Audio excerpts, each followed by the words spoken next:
Bonjour à tous, ravi de vous retrouver pour votre édition régionale. Au sommaire, ce vendredi 21 décembre, l'ouverture de la billetterie pour les 2 matchs de la Coupe de France des clubs de Pontivy. L'un affrontera le PSG, l'autre Guingamp. Nous retrouverons aussi dans cette édition Benjamin Bréon. Bonjour Benjamin. Bonjour Julie, et vous m'excuserez, mais mon info du jour n'est pas vraiment un cadeau. Oui, vous nous parlerez biodiversité dans un instant, Benjamin, on vous retrouve. Et puis, un bon plan pour finir l'année. À Brest, des habitants se sont réunis pour effectuer des achats groupés. Ils commandent des produits auprès des agriculteurs locaux et nous vous expliquons tout dans un instant. Les fans de football à Pontivy sont gâtés. Ce n'est pas un, mais 2 matchs qui les attendent. Les 2 clubs de la ville qui évoluent en National 3 vont jouer les 5 et 6 janvier prochains en 32e de finale de la Coupe de France.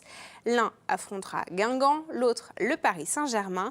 Et Karine Chevrolier est allée à la rencontre des supporters ce vendredi matin, jour d'ouverture de la billetterie.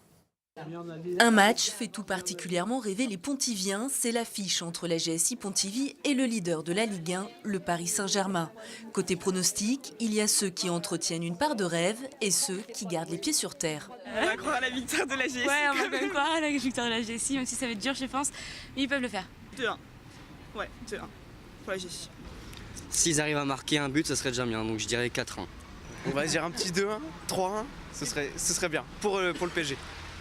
Ouais, pareil, 2-1, 3-1, ouais. Du rêve, des étoiles et pourquoi pas un petit miracle. Les Pontiviens veulent surtout en prendre plein les yeux. Franchement, c'est ouf parce que la GSI, elle n'est pas forcément connue partout, alors que le PSG, c'est vraiment international, entre guillemets, donc c'est vraiment top. Principalement pour voir la grosse équipe qui se déplace en province, mais également c'est l'exploit d'avoir Pontivy à ce niveau-là de la compétition, c'est intéressant également, quoi. Pour moi, en tant que président de club, c'est un rêve qui se réalise. C'est quelque chose que je n'imaginais même pas. Mais le PSG, c'est le plus beau cadeau qu'on puisse avoir. C'est quelque chose d'incroyable, quoi. Autre club, autre match, Stade Pontivien Guingamp, avec 2000 billets vendus à l'ouverture de la billetterie ce jeudi.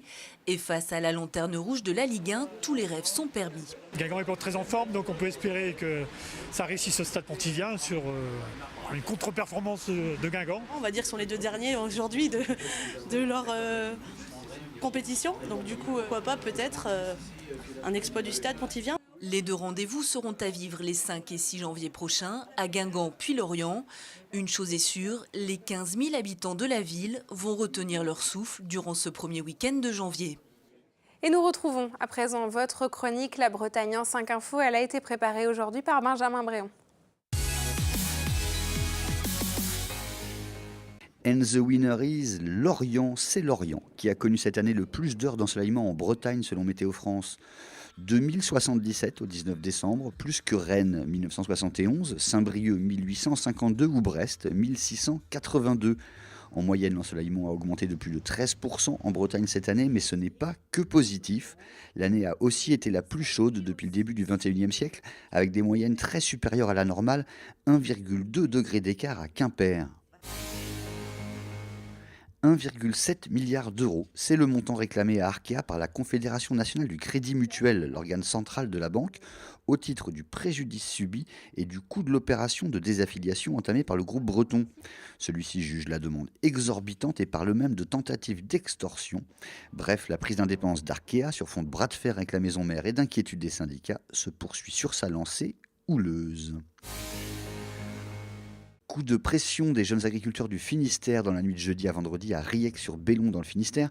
Une 50aine d'entre eux ont bloqué dans la soirée la plateforme de distribution Scarmore, celle des centres Leclerc, alors que se déroulent actuellement les négociations sur les prix des produits agricoles.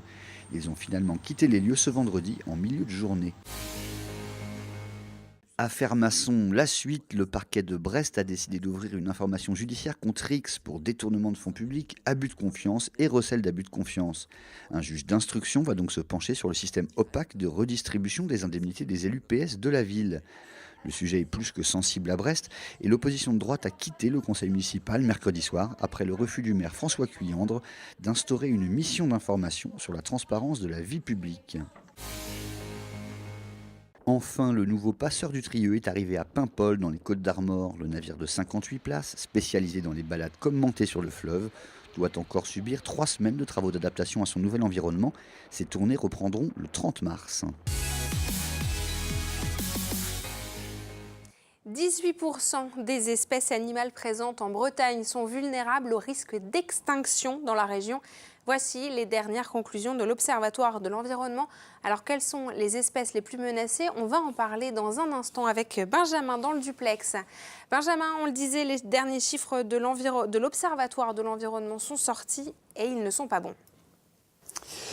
Pas très, en effet, Julie, vous le disiez, 18% des espèces animales présentes en Bretagne sont au minimum vulnérables au risque d'extinction dans la région, mais cette proportion atteint 43% pour les oiseaux nicheurs, 43% pour les reptiles, 30% pour les papillons, 100% pour les mammifères marins.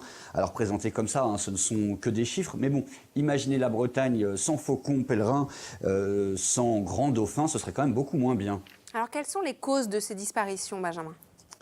Malheureusement, la cause principale est assez facile à déterminer, c'est l'homme. Il y a d'abord la modification des habitats de ces espèces. Quand on aménage une lande, quand on crée un parking, quand on ferme une grange, ce sont des nids qui pourront plus s'installer, ce sont des trous qu'on rebouche, et donc c'est de l'habitat naturel qui disparaît.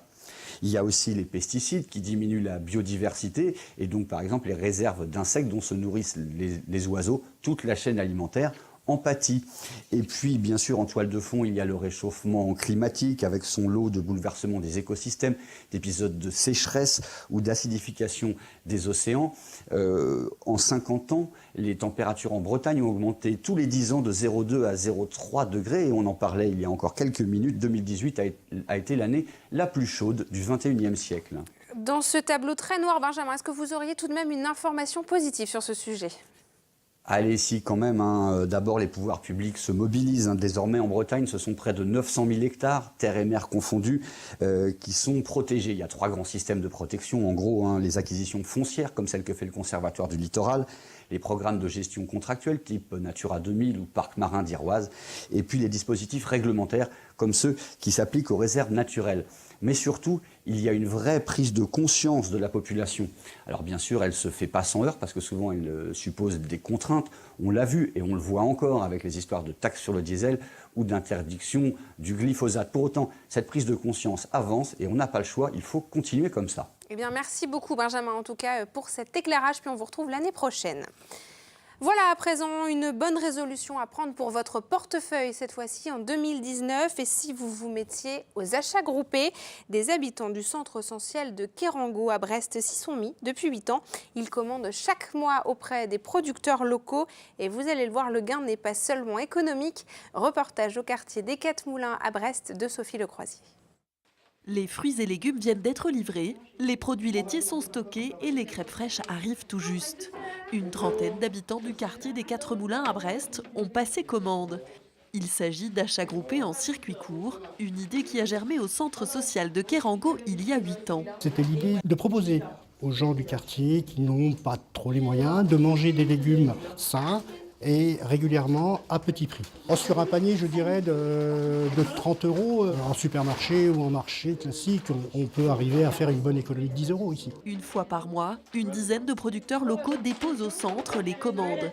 Leurs produits défient toute concurrence, 90 centimes les 6 œufs de plein air, 1,50 € le kilo de poireaux. Je réduis mes marges, voilà. Je fais cadeau de mes marges. Pour moi, c'est important de montrer qu'on peut être patron, qu'on peut aussi gagner sa vie, mais qu'on peut aussi faire des cadeaux de temps en temps dans la vie pour les autres. Pas de conditions de ressources pour obtenir le droit de commander au Cabas des Champs. C'est ouvert à tous. Ce qui me plaît dans le concept, c'est le circuit court.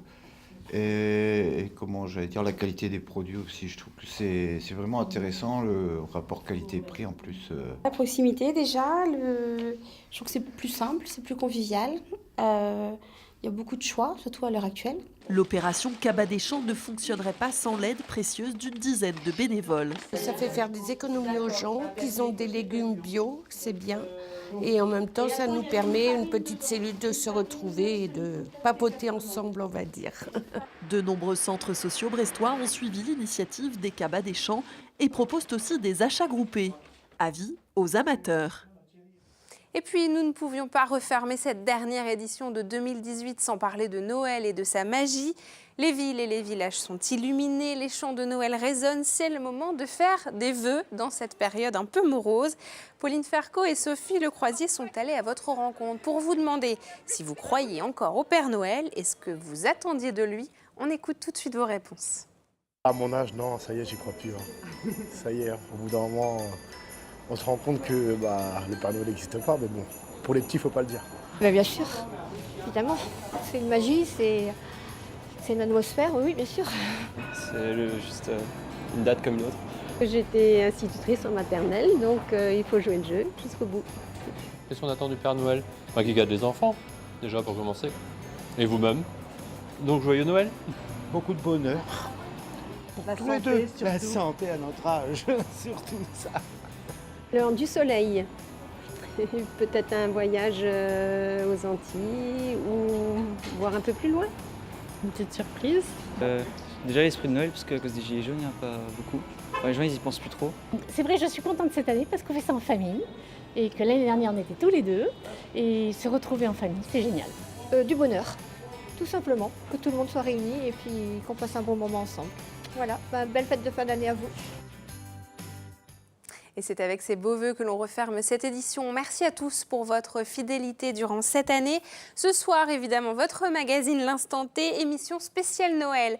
Xavier Patrigeon reçoit la troupe de Broadway French qui revisite les comédies musicales. Ils seront en live sur notre plateau.